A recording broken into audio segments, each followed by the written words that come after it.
This story took place 2 weeks ago, and I can't quite wrap my head around how close I was to dying on that day. I was driving home from work one night, and I live around 45 minutes away from where I work. The reason is because I live in the middle of nowhere. There's really nothing around for miles upon end. I don't mind this though, because there's never any traffic on the way there or back, and the place I work at is never busy. The entire journey is pretty much a really long road with woods on either side that stretch for miles. And up until 2 weeks ago, it was a very peaceful drive. I could think about things and listen to my favorite music. On this particular day, I really had to use the bathroom long before I got back to my house. I couldn't go at work because this was one of the very rare busy days, and someone was using the bathroom to take a shit at the time. I didn't want to wait, so I just thought I would leave. About halfway through the journey, there is a shack on the side of the road with a toilet inside, so I decided to pull over and use that. It looks a little sketchy, but I've used it multiple times in the past, and no one ever seems to use it.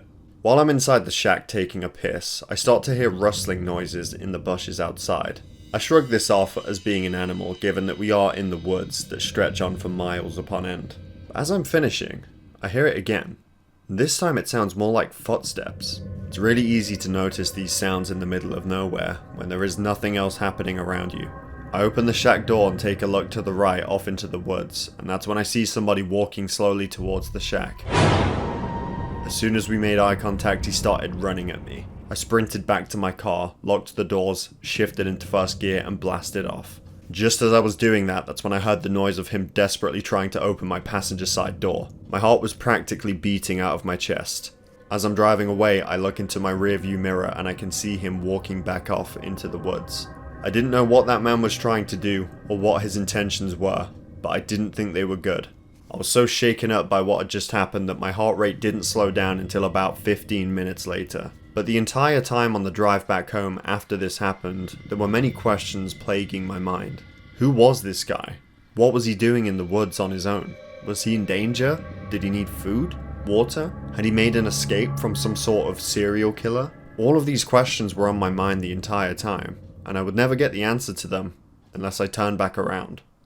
And that is exactly what I did. I turned around and started driving back to the shack in hopes of finding the man and asking him what he needs. Now I know what some of you might be thinking. Why on earth would you do that? Why would you go back after you tried desperately entering the passenger side door? Why not call the police and wait for them, and then go back? Or just let them deal with it? I didn't think about doing that at the time, but it definitely would have been a great idea.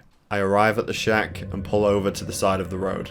I exit my vehicle and take a few steps into the woods. For the first few minutes, I don't hear anything or see anybody, but that's when it happened.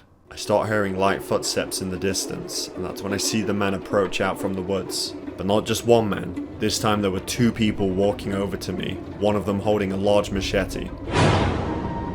At this point, they were way too close for me to run back to my car. I would have never made it back in time. I put both of my arms in the air to let both of them know that I'm not armed and I'm not dangerous. As they're approaching me, I say to them, "Hey guys, look, if you need a ride, I can help." That's when the man with the machete grabbed me by the neck and threw me onto the ground. The other man immediately went over to my vehicle and started inspecting it. He started up the car, while the other man slowly backed away from me and entered the passenger seat. They completely robbed me of everything. They took my wallet, my phone, and my keys. They started driving off, and I was left with nothing in the middle of nowhere. I get back up, walk into the middle of the road, and watch them drive off into the distance.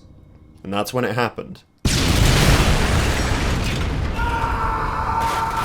Thankfully, I had already thought about the possibility of them hijacking my car before going back, so I rigged my car with C4 explosives in the event that they would take it from me. And that was a good decision, because that's what happened.